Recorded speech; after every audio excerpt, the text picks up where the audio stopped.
Well, I'm going to get excited and then it's going to be weird. Welcome to the world of live streaming. Good morning, beloveds. We are doing the Voice Celestial. And it's Friday. And I am looking for a book in my house. I have the Metaphysical Dictionary by Charles Fillmore, and I cannot find it anywhere. And it's a big book. So, so y'all do me a favor and, treat for me to find this book, or, we can invoke St. Anthony if we want. I mean, was Catholic. There's a little rhyme it starts with Tony about finding things. It's like, I gotta find this book. It turns out my classmate has a Kindle version of it. So, he could still loan it to me, but I'm like, okay. That's the last option. Yeah. I don't know. Okay. Let's do the housekeeping really quick and then get on with the Voice Celestial, because we're in the middle of a epic chapter and all the chapters have been really short, and then we get to Jesus, and of course it's going to be a long chapter because Ernest loves Jesus, as well he should. Great teacher. So, okay, what's the housekeeping? This is simply me reminding you that we are Creative Life Spiritual Center. The website is creativelife.org. The constant contact email is info@creativelife.org. It's one email a week unless something unusual happens. And, hold on. It tells you what's going on for the week and the month, and the hot links are hot, and nobody else will get your email. Okay? The last thing I want to remind you in the housekeeping is that we have social medias. I mean, obviously, you know that if you're watching this. We do not monetize the social media. So what we ask you to do is go like, subscribe, share, follow, comment, based on which platform you're on. We don't want to deal with the ads any more than you do. So that's part of the reason why we haven't done it. And, but if you will do what I just asked, those 5 things, engage with our social media, it bumps us in the algorithms. We think we have good tools to share. So we would appreciate if you would do that. And depending on which social media you are on, we are Creative Life Spiritual Center, Creative Life Spark. I am the running Rev Ryan on all of the social medias that I am on. So, all right. I think that's all of the housekeeping. We are in chapter 13 of book 2. We are doing the Altars of the Ages. They've been giving us a history lesson of kind of faith in general and what they kind of read through to get to where they were. Because this was done towards the end of Ernest's life. Fenwicke lived a little bit longer. I'm not actually sure how much longer Fenwicke lived than Ernest did. Ernest didn't live much longer than his wife did. He loved his wife, and I can see why he didn't, he didn't hang around too much after her. So, so this chapter 13 is called Jesus, the last of the great, the last of the great teachers. Now, I would argue with him about that. There have been teachers since then, but I don't know how much of Islam he's read. So there's that. And we've had some really good teachers lately. Thich Nhat Hanh, Pema Chödrön, if you've ever read her, Bishop Desmond Tutu, the current Dalai Lama, so yeah, last of the great teachers. That's a lot to put on somebody, but, we are, I don't ever give you page numbers, but we're about 5 pages into chapter 13, because it's going to take us 4 days to get through this one. So, we are in the middle of the fair, so let's just pick right back up. My vision pierced behind the screen of time. I saw the past as in a pantomime and read the thoughts of Jesus from the tape of the Akasha and found them taking shape from the ancient masters and the mysteries, felt his revulsion of the obituaries surrounding death and the hopelessness, the vain attempts to comfort that followed in its train. I felt with him the anguish like a spear that pierced his heart and saw the tear that fell in sorrow from another, he who had shared in all of them as brother, the leper with his rotting flesh who lay among the rocky waters beside the way, and wept in loneliness devoid of hope, the blind shut up within an envelope of black and never-ending light, but most of all the children Baalite, or Jew sold into slavery for debt, the scenes of Tyre and Sidon sharpest set. Those little ones of 6 upon whose back was borne the blood-stained cruel sack of snails dug from the sand to fill the vat and brew the dyes to clothe some plutocrat in crimson robes or purple for the priest. And Jesus wept because worse than that the beast was fate of little children falling by the rotting piles of filth and left to die. Such were the scenes in which inhuman lust enslaved mankind and turned their hopes to dust and ashes. First of all, the Master sought to change the system, and to this end he taught the better way, and by all means to bring the hearts of men to share the suffering of other men. But entrenched evil in the very temple held such discipline upon the people that the Mosaic law was flouted there and held no more in awe. Then did the Master turn his back upon the Judaic priests to bring a surer dawn to rise upon mankind, assured that men could change the world if hope were filled again with the light that broke the Vedic dawn, the light that once so brilliantly had shone from Moses, that man and God are one, and he who knows this truth knows eternity. His soul, impassioned by his yearning for these victims of the sacerdotal law, he turned his heart and mind and sought to bend his every word and act to one great end, that he should give his life to demonstrate there is no death, pass through the cruel gate of suffering, but leave his body here, die to the world, and then would reappear. But this would be no passion play to be concealed from sight in sacred mystery, in which the Savior seems to die, and then the drama ends when he's seen again. The world should witness, it should clearly see there is no death save to mortality, and he who builds the temple of the soul will find the future life in his control. He turned away from gentleness to those who demanded his Father's house, and chose to name them what they were with such a blast the temple shook. Jehoshaphat, I'm quite sure I did not say that right. At last, this was his plan, though with it he foresaw how the unholy twisting of the law would bring his death about, and how that he, when lifted up and hung upon a tree, would center all the eyes of humankind upon his faith, to see in him the mind of God, and rising from the grave would prove the soul unbound by death, which soars above the body lying in the narrow room, to be with God at rest beyond the tomb. He's making me think.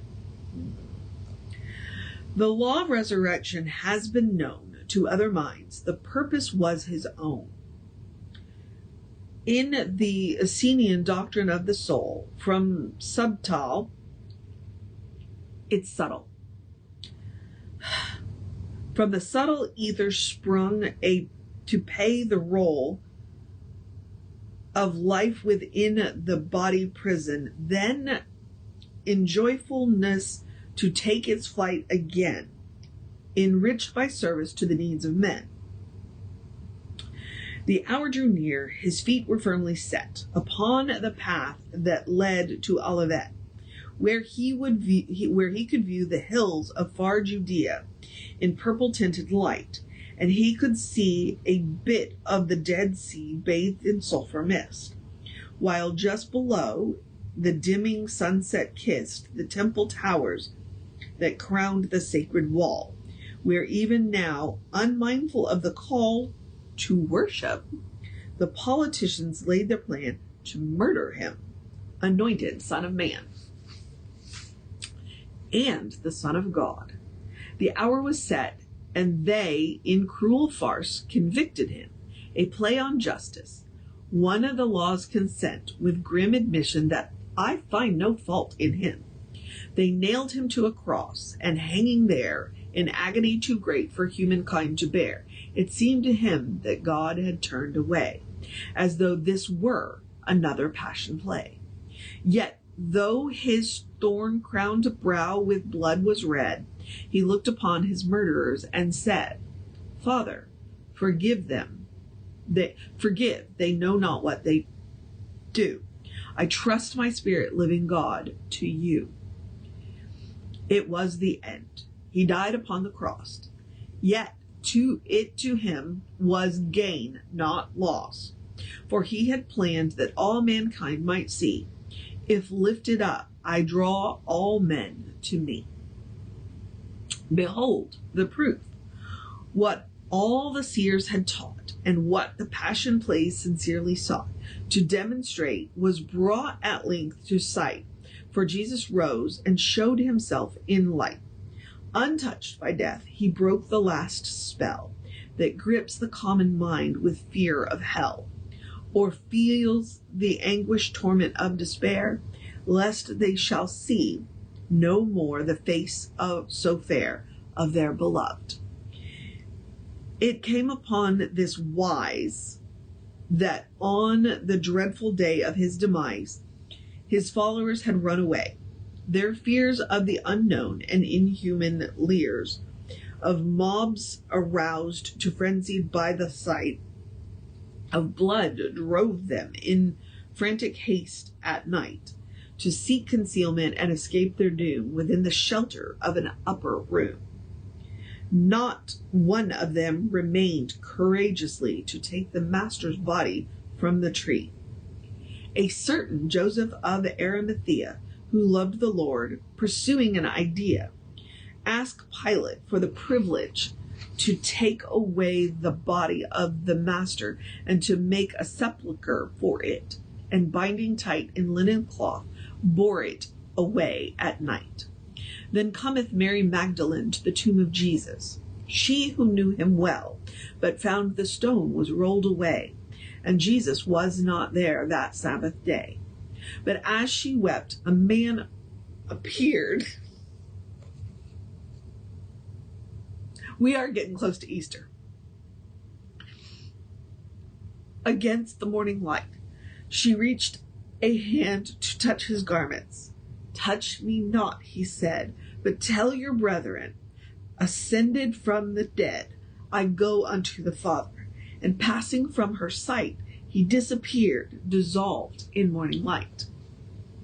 Meanwhile, his followers, in anguishment, had hidden from the mobs, their garments rent, their faces veiled, and in a secret room, they cowered through those 2 days of doom.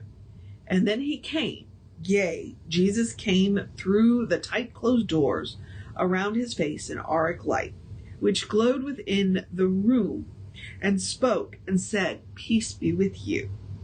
To prove his soul not dead, he showed his form as he appeared at death, and they could feel a stirring like a breath of air.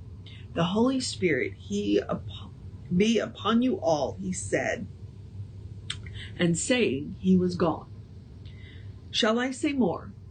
I saw it all within Akashic mind, and felt that I had been there, a witness to the soul form of the Master that shone like glowing lamps of alabaster, as it had shone 2,000 years ago when he appeared in spirit form to show he was not dead.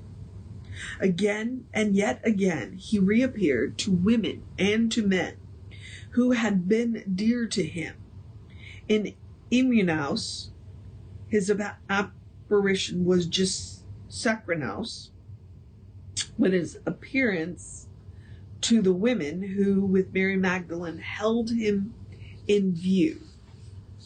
Some 7 miles apart they were, and they, the two who walked with him that day, and had so many times communed with him, now knew him not because his form seemed dim, but when he vanished from their sight and disappeared in a celestial light, they knew that it was he.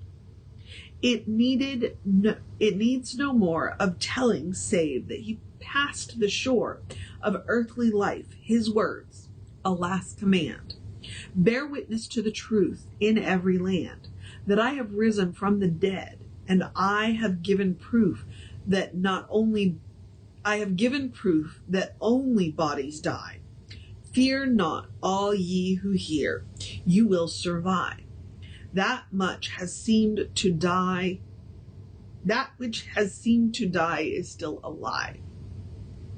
Thus did Christ fulfill for all the ages the promise of the passion plays and sages, that one should come to play the final role and prove to man survival of the soul.